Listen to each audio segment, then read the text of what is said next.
మీరు అంటున్నారు 3.5 years ఉండొచ్చు అంటున్నారు. అటు టీడీపీ పరిస్థితి, నెక్స్ట్ చంద్రబాబు నాయుడు గారు ఏజ్ అవుతోంది, ఆయనకి అనేక హెల్త్ ఇష్యూస్ అని చెప్తున్నారు కదా.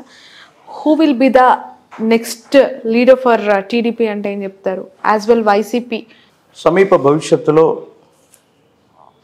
తెలుగుదేశం పార్టీకి సంబంధించిన ఆవిర్భావ దినోత్సవం ఆ లగ్నాన్ని తీసుకుంటే వారికి సంబంధించినటువంటి ఆ పార్టీకి 4 దశాబ్దాల యొక్క చరిత్ర, 40 సంవత్సరాల యొక్క చరిత్ర ఉంది.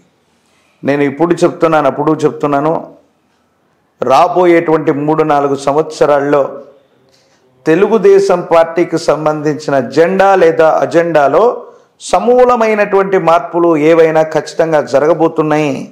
అంటే అధ్యక్షుడు మారచ్చు, ఆ పార్టీకి సంబంధించిన సిద్ధాంతాలు మారచ్చు, లేదా ఏదైనా పెద్ద పార్టీతో సమన్వయమై ఇది ప్రయాణం చేసేటువంటి అవకాశాలు వచ్చేటట్టుగా మనం చూడొచ్చు. మీరన్నట్టుగా తెలుగుదేశం పార్టీకి సమీపమైనటువంటి భవిష్యత్తులో దిశానిర్దేశం ఎవరు అవ్వబోతారంటే లోకేష్ గారి యొక్క జాతకం బాగుంది. వారు ఆంధ్రప్రదేశ్లోనే కాదు, ప్రత్యేకించి ఈ తెలుగుదేశం పార్టీ అందరూ అనుకుంటుంటారు, ఒకవేళ టీడీపీ వచ్చినా ఒకవేళ రాకపోతే పార్టీ ఉండదు, ఇబ్బంది అవుతుంది, మరొకటి అవుతుంది. అలా జరుగుతుందని నేను అనుకోను. కానీ తెలుగుదేశం పార్టీకి సంబంధించిన జెండా లేదా అజెండా అంటే దేశకాలమాన పరిస్థితులే కాదు, జ్యోతిష్యపరమైనటువంటి పరిభాషలో నేను చెప్తున్నాను. తెలుగుదేశం పార్టీకి సంబంధించిన జెండా లేదా అజెండా మారే అవకాశం ఉంది. వేరొక పార్టీతో సమన్వయం అవటమో, వాళ్ళతో కలిసి పనిచేయటమో, అది విలీనమా మెర్జా అన్నటువంటి విషయం నాకు తెలియదు. కానీ సమీప భవిష్యత్తులో తెలుగుదేశం యొక్క పరిస్థితులు అలాగా ఉండబోతున్నాయి అనటంలో ఎటువంటి సందేహం కూడా లేదు.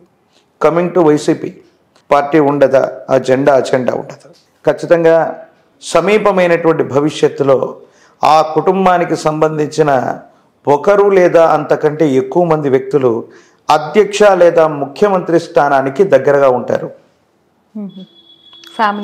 ఎస్, వారి కుటుంబానికి సంబంధించిన వైఎస్ జగన్మోహన్ రెడ్డి గారు కాకుండా ఒకరు లేదా అంతకంటే ఎక్కువ మంది, ఒకరు లేదా ఇద్దరు కూడా అవ్వచ్చు, ఒక్కరైతే ఖచ్చితంగా సమీపమైన భవిష్యత్తులో ముఖ్యమంత్రి స్థానానికి సమీపంలో ఉండేటువంటి అవకాశం ఉంది. అంటే ఖచ్చితంగా ఆ పార్టీ కూడా సమీప భవిష్యత్తులో మనుగడ సాగించే. ఆల్రెడీ షర్మిల గారు కాంగ్రెస్ లో ఉన్నారు, తల్లి విజయమ్మ కూడా ఆవిడతోనే ఉన్నారు. ఇక వైఫ్ భారతి గారు అంటారా జగన్ గారితో, మరి ఎవరికి అవకాశం ఉందంటారు?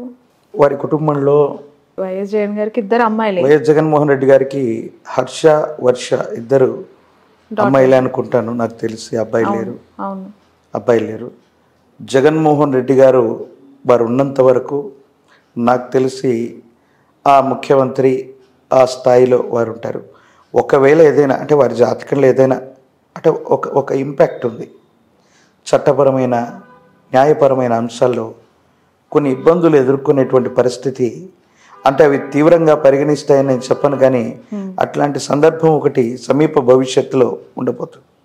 ఫర్ ఎగ్జాంపుల్ కేజ్రీవాల్ గురించి మనం తెలుసుకున్నాం. కేజ్రీవాల్ గారు ఆల్రెడీ వారు ఢిల్లీ రాష్ట్రానికి ముఖ్యమంత్రిగా ఉండగానే లిక్కర్ స్కామ్లో ఆయన మీద కొన్ని ఆరోపణలు వస్తే కొంతకాలం వారు రిమాండ్లో ఉన్నటువంటి సందర్భంలో వారు ఇన్ఛార్జ్గా ఆ ముఖ్యమంత్రి పదవిని లేదా ఎవరికైనా ఇవ్వాలని కొంత ప్రయత్నం చేశారు. అది జరగలేదు, కానీ చేశారు. అలాంటి సందర్భం వస్తే మాత్రం నాకు తెలిసినంత వరకు వారి కుటుంబ సభ్యుల్లో భారతి గారు మొదటి ప్రాధాన్యత. ఎవరు పొద్దున షర్మిల గారు కూడా ఆ బాధ్యతలు స్వీకరించడానికి సిద్ధంగా ఉండేటువంటి అవకాశం ఉంది. వైఎస్ఆర్ కాంగ్రెస్ పార్టీకి సమీపమైన భవిష్యత్తు బాగుంది. ఇప్పుడప్పుడే ఇబ్బందులు, సమస్యలు, ప్రతిబంధకాలు వచ్చేటువంటి అవకాశం లేదు. ఆ ముఖ్యమంత్రి అమాత్యుడు ఆ స్థాయిని తీసుకోవడానికి వారి కుటుంబ సభ్యులు సిద్ధంగా ఉంటారు. ఒకరు లేదా అంతకంటే ఎక్కువ మంది సమీప భవిష్యత్తులో ముఖ్యమంత్రులు లేదా ఆ స్థాయిని అలంకరించే అవకాశం కూడా లేకపోలేదు. ఇంత జరిగిన తర్వాత షర్మిల గారు మళ్ళీ దగ్గర అవుతారంటారా? ఆత్మ వై పుత్రనామ అసహి, తండ్రి యొక్క ఆత్మే కుమారుడిగా జన్మిస్తుందని చెప్తుంది శాస్త్రం. వైఎస్ రాజశేఖర రెడ్డి గారికి ఒకే ఒక అబ్బాయి వైఎస్ జగన్మోహన్ రెడ్డి గారు. ఇప్పుడు షర్మిల గారి గురించి అందరూ అనుకుంటున్నటువంటి మాట ఏంటో తెలుసా? ఇది మీడియా ముందు నేను చెప్పటం సంచలనం అవుతుందేమో నాకు తెలియదు. అందరూ అనుకుంటున్నటువంటి మాట, నాకు తెలియనిది చెప్పచ్చా? చెప్పండి. ఎస్, జగన్మోహన్ రెడ్డి గారు గతంలో ఈ చట్టబద్ధమైనటువంటి అంశాల్లో ఇబ్బందులు ఎదుర్కొని ఆయన రిమాండ్లో ఉన్నప్పుడు నేను జగనన్న వదిలిపెట్టినటువంటి బాణాన్ని అంటూ ఆవిడ ప్రజలందరి మధ్య తిరిగింది. ఆవిడ లేకపోయింటే ఆ రోజు పార్టీ లేదు. ఏదో కారణంగా బాబాయ్ గారి హత్య జరిగినటువంటి తర్వాత అన్నయ్యకి దూరం అయింది. ఈరోజు ఆవిడే వెళ్ళి వైఎస్ అవినాష్ రెడ్డి గారి మీద కడప ఎంపీగా కంటెస్ట్ చేశారు.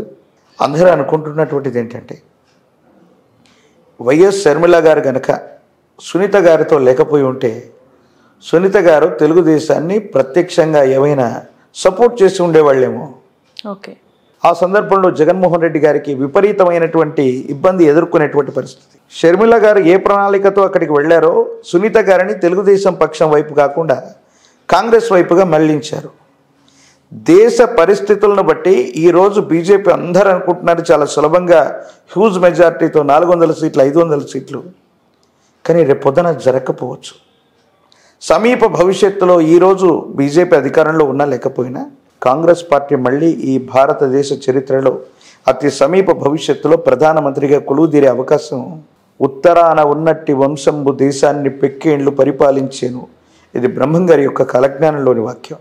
వారి కుటుంబ సభ్యుల్లో చివరి వంశాంకురం ఉన్నంత వరకు భారతదేశానికి అధ్యక్ష పీఠం లేదా ప్రధానమంత్రి స్థితిలో వాళ్ళే ఉంటారు. రేపు పొద్దున షర్మిల గారు సెంట్రల్లో ఉన్నటువంటి కాంగ్రెస్ పార్టీతో సత్సంబంధాలు ఏర్పడ్డటువంటి తర్వాత అన్నయ్యకి ఏదైనా ఆపదొస్తే సహాయం చేయదా? అటువంటి ఇబ్బందికరమైనటువంటి పరిస్థితులు వస్తే ఒకవేళ బీజేపీని కూడా కాకుండా కాంగ్రెస్ పార్టీని కూడా వైసీపీ సపోర్ట్ చేసే అవకాశం కూడా భవిష్యత్తులో లేకపోదు కదా. రాజకీయాల్లో శాశ్వతమైనటువంటి శత్రువులు, శాశ్వతమైనటువంటి మిత్రులు ఎవరు ఉండరు అనడానికి ఇదొక పరాకాష్ట.